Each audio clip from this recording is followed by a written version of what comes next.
Stanford and Harvard educated, the youngest mayor in the top 50 cities in America, Julian Castro San Antonio, added another accolade recently to his already illustrious resume, the first Hispanic to give the keynote address at the Democratic National Convention. He's a rising star in national politics, much admired and watched. His identical twin brother, U.S. Congressman Joaquin, is also gaining political momentum after both took the national spotlight at the DNC in 2012. Still, Castro claims his main focus is his beloved city of San Antonio, the nation's 7th largest city, where he wants to attract 21st century industry, position it in the new energy economy, and raise education attainment.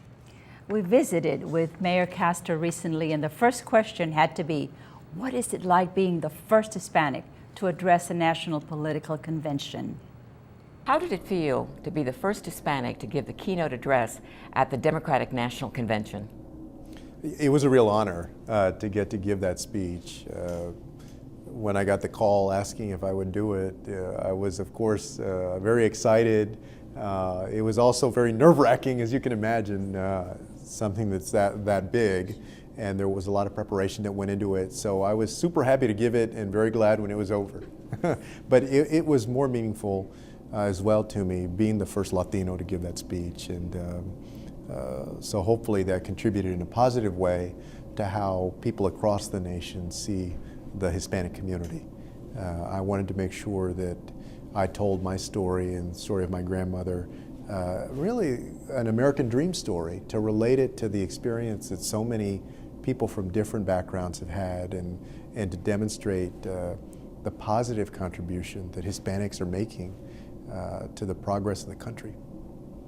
Well, you delivered. Thank you. You absolutely delivered. So Minerva hit the high. Let me address a little adversity.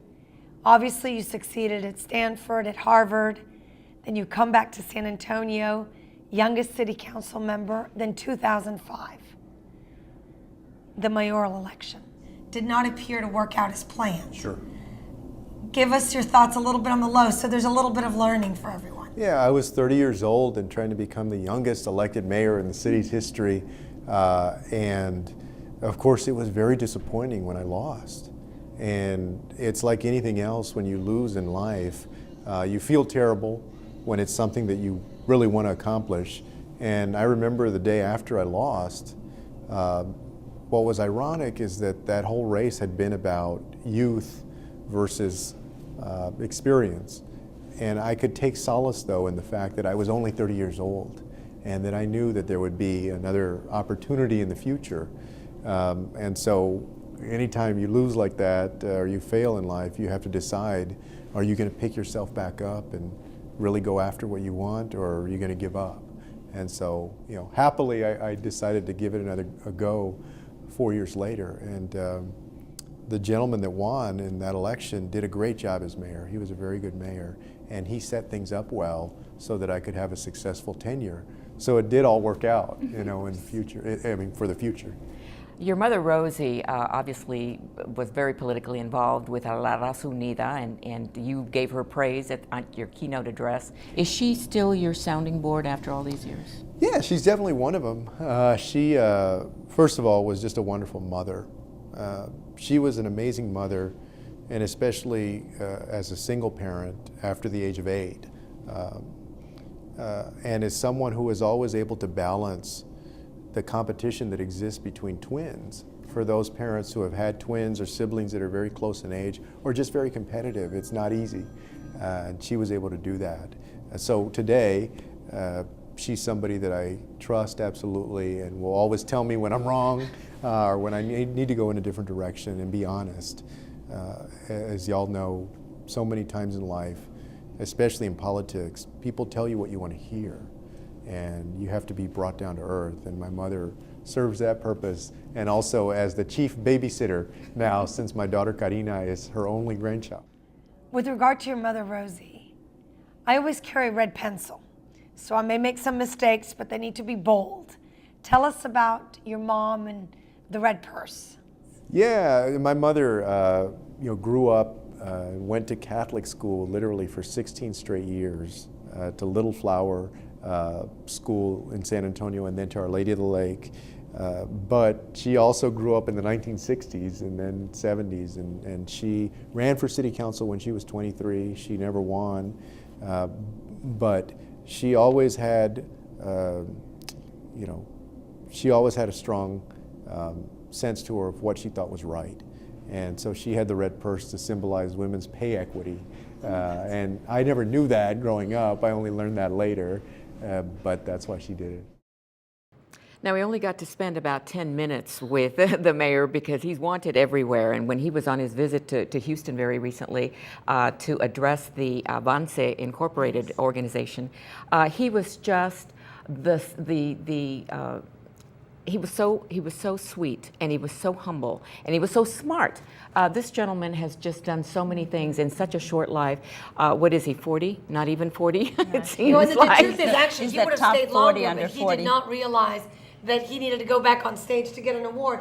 What was amazing to me, just reflecting on not only his path, but he's wanting to create that sort of success through education for San Antonio. Yes. So the paradigm of success that he accomplished, with his life and his brothers, he wants to do for San Antonio.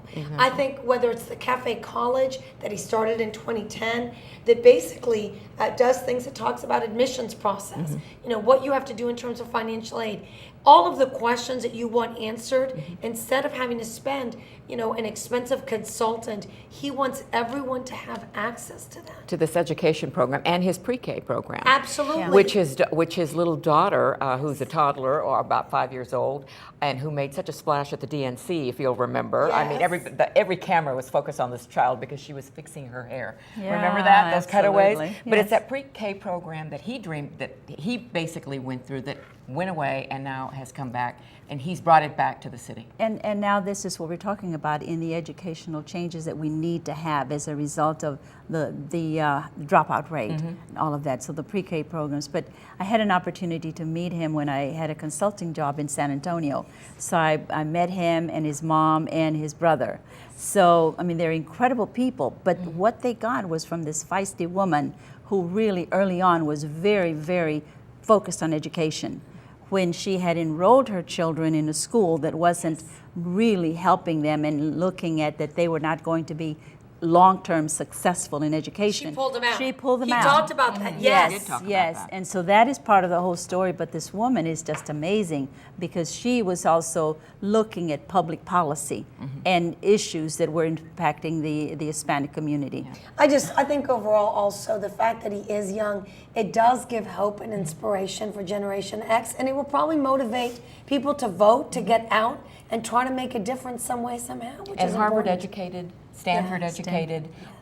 He speaks so eloquently about the future, and the future not just of San Antonio, but of Latinos in general. no doubt. As you know, he was on the front cover of the Yes. parade insert in the newspaper, and he is one of 5 Latinos who are being looked at as the powerhouse people that are going to set the tone for Latinos in the future, and especially since the 2012 elections made all the difference. We'll talk about that in just a minute. We'll have more with Mayor Castro coming up next.